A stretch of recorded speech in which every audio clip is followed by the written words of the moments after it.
আমার বন্ধুগণ, কয়দিন দুনিয়াতে বাঁচব কোনো গ্যারান্টি নাই।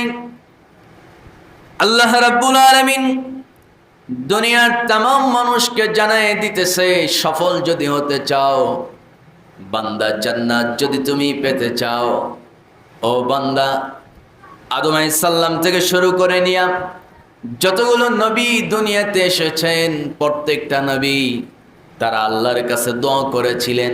কি করেছিলেন বলেন? আসতে বলবেন না, কি করছে? দোয়া করছে।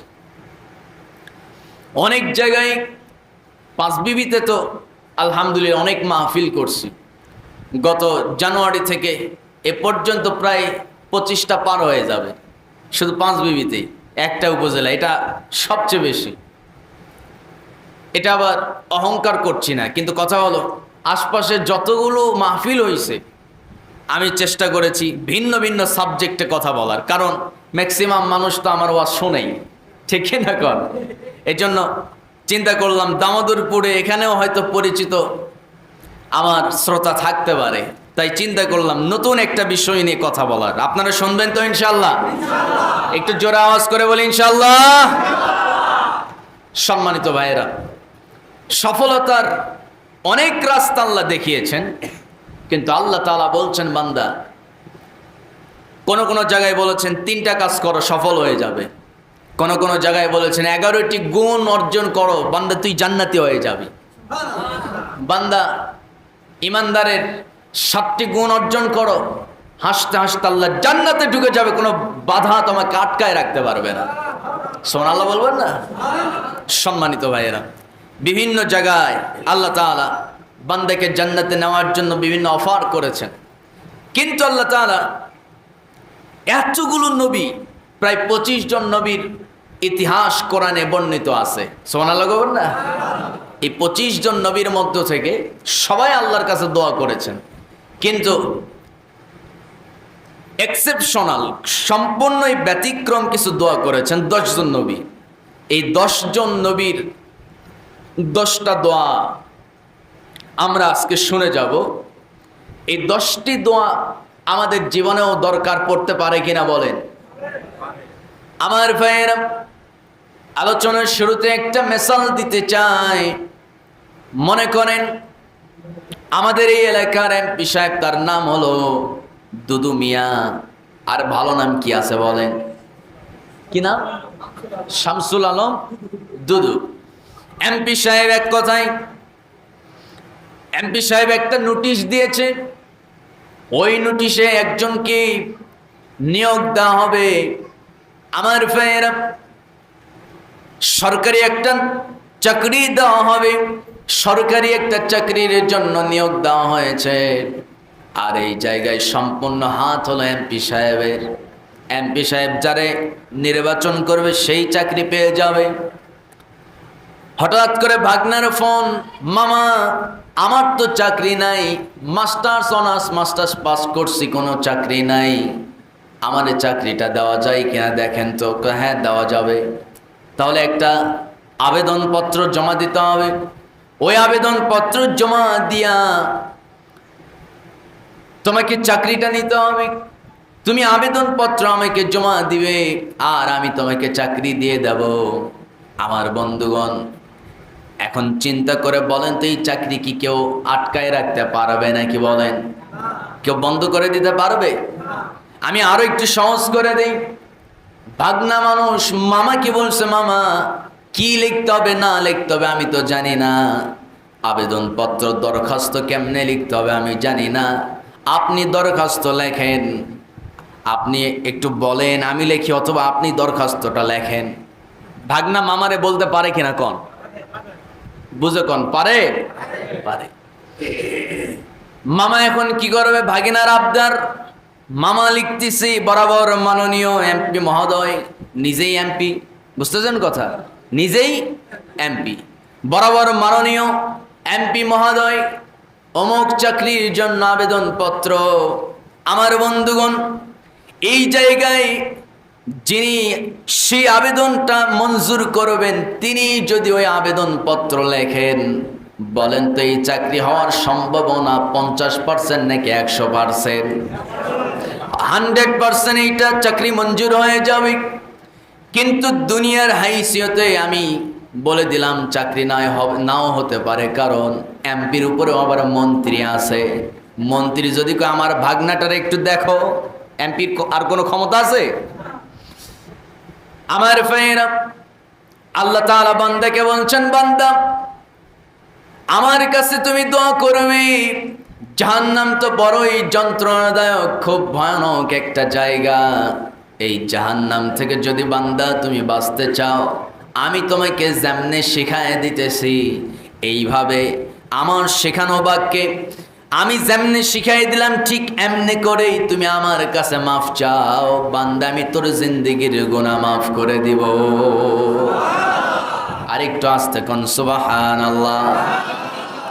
আমার ভাইয়েরা, এজন্য আল্লাহ বলছেন, বান্দারে তোমাদের পিতা যিনি প্রথম মানুষ, প্রথম নবী, প্রথম পয়গম্বর, প্রথম পুরুষ পয়গম্বর আদম আলাইহিস সালাম। আদম আলাইহিস সালাম জান্নাতের ভিতরে ঢুকলেন। আল্লাহ রাব্বুল আলামিন বলছেন কোরআনুল কারীমের 2 নম্বর সূরা, সূরা বাকারা, আল্লাহ তাআলা দারুণ সুন্দর করে বলছেন, শোনো, ওয়াকুলনা ইয়া আদাম উসকুন আনতা ওয়া যাওজুকাল জান্নাতা ওয়াকুলা মিনহা রাগাদান হাইসু শি'তুমা ولا تقربا هذه الشجرة فتكونا من الظالمين। জোরে বলুন আল্লাহু আকবার। আল্লাহ রাব্বুল আলামিন বলছেন, আদম তুমি এবং তোমার স্ত্রী দুজনে আমার জান্নাতের ভিতরে ঢুকে যাও এবং জান্নাতের ভিতরে আমার সমস্ত নাজ নিয়ামত ভক্ষণ করো, আনন্দ চিত্তে জান্নাতে তুমি ঘোরাফেরা করো। কিন্তু তোমার উপরে একটা নির্দেশ দিয়ে দিলাম, সেটা হলো ওয়াকুলা মিনহা রাগাদান হাইসু শি'তুমা ওয়ালা তাকরাবা হাযিহিশ শাজারাতা ফাতাকুনা মিনাজ জালিমিন। আল্লাহু আকবার। আল্লাহ বলছেন, আদম ওই যে দেখতে পেতেছ এই বৃক্ষ, এই বৃক্ষের কাছে তুমি যেতে পারবে না, এই নিষিদ্ধ বৃক্ষের কাছে তুমি যেতে পারবে না। ফল তো খাওয়া দূরের কথা। আমার বন্ধুগণ, আল্লাহ তাআলা নিষেধ করলেন। আল্লাহ যা নিষেধ করবে বান্দা কি তার বেঈমানি করবে না? অনুগত হবে, অনুগত হবে। আমার ফ্রেন্ড আদম আলাইহিস সালামকে আল্লাহ জানাই দিলেন, যদি তুমি আমার হুকুম অমান্য করে ফেলো তাহলে তুমি জালেম হয়ে যাবে। আদম আলাইহিস সালাম জান্নাতের ভিতরে থাকলেন, বড় জ্ঞানী মানুষ। দুনিয়াতে যত মানুষ এসেছে আল্লাহ বলেন আদমের চাইতে জ্ঞানী আর দ্বিতীয় কেউ নাই। আল্লাহু আকবার। ওয়াআল্লামা آدم الأسماء كلها ثم عرضهم على الملائكة فقال أنبئوني بأسمائهم। জোরে বলুন আল্লাহু আকবার। আমার ভাইরা, আল্লাহ তাআলা জানাচ্ছেন, বান্দারে আদমকে আমি দুনিয়ার সমস্ত বৃক্ষের নাম, দুনিয়াতে যা কিছু আমি আল্লাহ সৃষ্টি করেছি সব প্রাণীর নাম আমি আদমকে শিক্ষা দিয়েছি। সমস্ত প্রাণী যত কিছু সৃষ্টি করেছি সব কিছু আদমের সামনে উপস্থাপন করা হয়েছে। সেখানে ফেরেশতারাও ছিল, কিন্তু ফেরেশতারা বলতে পেরেছে নাকি আদম বলতে পেরেছে? আদম বলতে পেরেছে, ফেরেশতারা পারে নাই।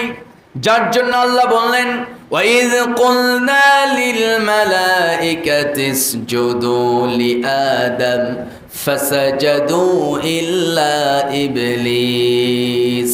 আদম হচ্ছে জ্ঞানী, ফেরেশতাদের চাইতেও জ্ঞানী। সুতরাং মূর্খের মর্যাদা বেশি না জ্ঞানীর মর্যাদা বেশি? আসতে বলবেন না, মূর্খের মর্যাদা বেশি না জ্ঞানী? জ্ঞানীর মর্যাদা বেশি। এজন্য আল্লাহ রাব্বুল আলামিন সম্মান সূচক সিজদা করতে বলেছেন। মুফাসসিরদের মধ্যে অনেক মতামত আছে। আমার বন্ধুগণ, সিজদা কেমনে দিয়েছে? সম্মান সূচক সিজদা কেমনে দিয়েছে, তারা কি তার পায়ে মস্তক নত করেছে নাকি কেমনে সিজদা করেছে, এটা নিয়ে বিশাল মতভেদ আছে। কিন্তু কথা হলো সিজদা তো অনেক সিস্টেমে দেওয়া যায়। এক কথা এটা হচ্ছে সম্মান সূচক সিজদা। কি সূচক সিজদা? সম্মান সূচক সিজদা।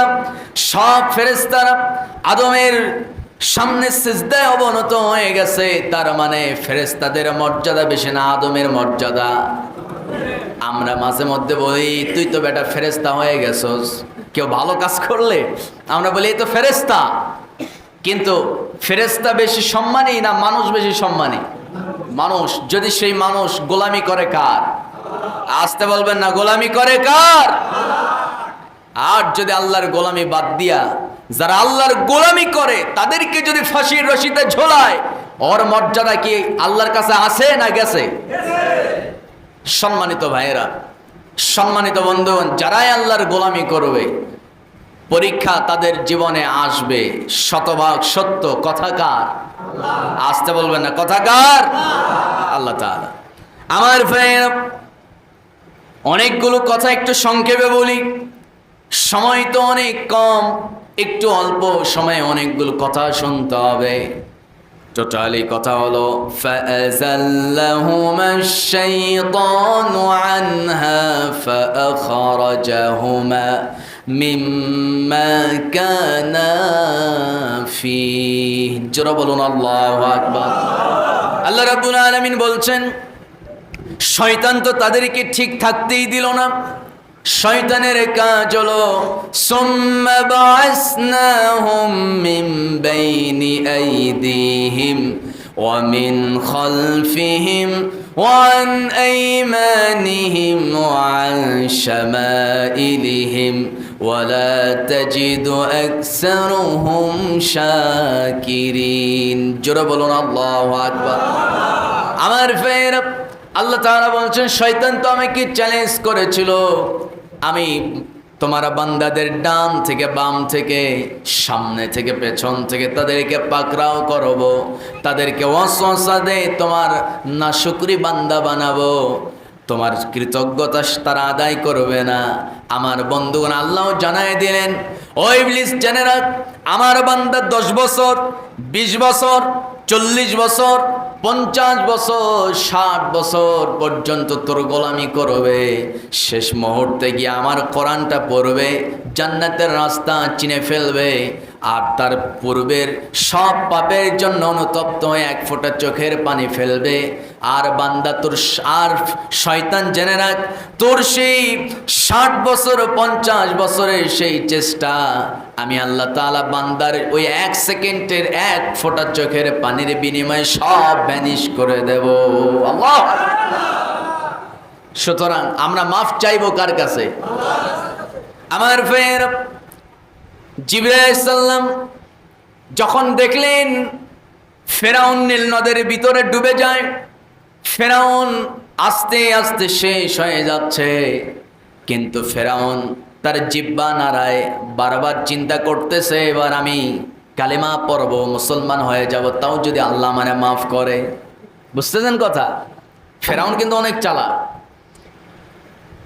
জিবরাইল আলাইহিস সালাম তিনি তো আল্লাহর কাছাকাছি, আল্লাহর সবচাইতে নিকটতম একজন ব্যক্তি, সবচাইতে আল্লাহর কাছের একজন ফেরেশতা জিবরাইল। সে তো জানতো আল্লাহর দয়ার পরিমাণটা কত বিশাল। 400 বছর আল্লাহর বিরুদ্ধে নাফরমানি করছে, লক্ষ লক্ষ শিশুকে দুনিয়া থেকে বিদায় করে দিয়েছে। এত বড় পাপিষ্ঠ একজন মানুষ, এত বড় পাষাণ হৃদয়ের একজন মানুষ যখন সে মৃত্যুবরণ করবে, নীল নদের ভিতরে যখন হাবুডুবু খায়, যখন পানি খেয়ে পেটটা ফটকা ফুলে উঠতেছে, সেই মুহূর্তে ফেরাউন কেবল কালিমা পড়বে, আল্লাহর কাছে মাফ চেয়ে নেবে। প্রথমে মাফ চেয়েছে, বলেছে আমি ইসলাম গ্রহণ করলাম, আমি ঈমান আনলাম মুসার আল্লাহর উপরে, মানে ওর আল্লাহর উপরে আনে নাই। বুঝতেছেন কথা? মুসার আল্লাহর উপরে ঈমান আনলাম। ও তো নিজেকে দাবি করছে যে আমি আল্লাহ। এখন শেষ সময় চিন্তা করতেছে বাঁচবো কেমনে, বাঁচার জন্য বলতেছে আমি মুসার আল্লাহর উপরে ঈমান আনলাম। আল্লাহু আকবার কবেন না? আমার ভাইয়েরা, দ্বিতীয় স্টেপে এসে চিন্তা করতেছে আমি এবার ঈমান আনবো, আর কোনো অহংকার করে কাজ হবে না, কারণ আমি তো শেষ হয়ে যাচ্ছি। জিবরাইল আলাইহিস সালাম জানেন আল্লাহর দয়ার পরিমাণটা কত বিশাল। শেষ সময়ে যদি তার জিহ্বায় যদি কালেমা এসে যায়, আর যদি বলে লা ইলাহা ইল্লাল্লাহু মুহাম্মাদুর রাসূলুল্লাহ, এই কালিমাটা শেষ মুহূর্তে যদি তার জিহ্বা থেকে বের হয়ে যায়, আল্লাহ তাআলা ওই 400 বছর যে নাফরমানি করছে সব মাফ হয়ে যাবে। জিবরাইল আলাইহিস সালাম তাকে এই কথা বলার সুযোগ দেন নাই। কাদা হাতের মধ্যে নিয়ে ওই কাদা ফেরাউনের মুখে মেরে দিয়েছে। ফেরাউন জায়গায় শেষ। আল্লাহু আকবার করবেন না? আমার বন্ধুগণ, তার মানে বুঝা গেল যারা ফেরাউনের উত্তরসূরি, যারা ফেরাউনের আদর্শবান, যারা ফেরাউনের রাস্তায় চলে, যারা ফেরাউনের আদর্শ লালন করে, ওদের জীবনে কোনোদিন মৃত্যুর সময় কালেমা নসিব হবে না। ঠিক কিনা? যার বাস্তব প্রমাণ হচ্ছে আনারুল, ঠিক কিনা গো? ঝিনাইদহের রানিং একজন এমপি, রানিং একজন ক্ষমতাধর। মাত্র 8 বছর আগে একটা শিশু যে করত ইসলামী আন্দোলন, এই শিশুটাকে গ্রেপ্তার করে তাকে হত্যা করছে তো করছে, গলায় বন্দুক ঠেকে গুলি করছে, আবার চোখগুলো উপরে নিয়েছে। মা কেঁদে কেঁদে বলতেছে, আমার ছেলেকে আপনারা খুন করবেন, তাহলে চোখগুলো কেন উপরে ফেললেন? ঠিক কিনা? আল্লাহ ওকে ছাড় দেয় নাই। ওই আনারুল, তার পরিবার, তার চেলা চামচা যারা আছে, জানাজা দেবে, এক টুকরো গোস্ত তারা খুঁজে পায় নাই।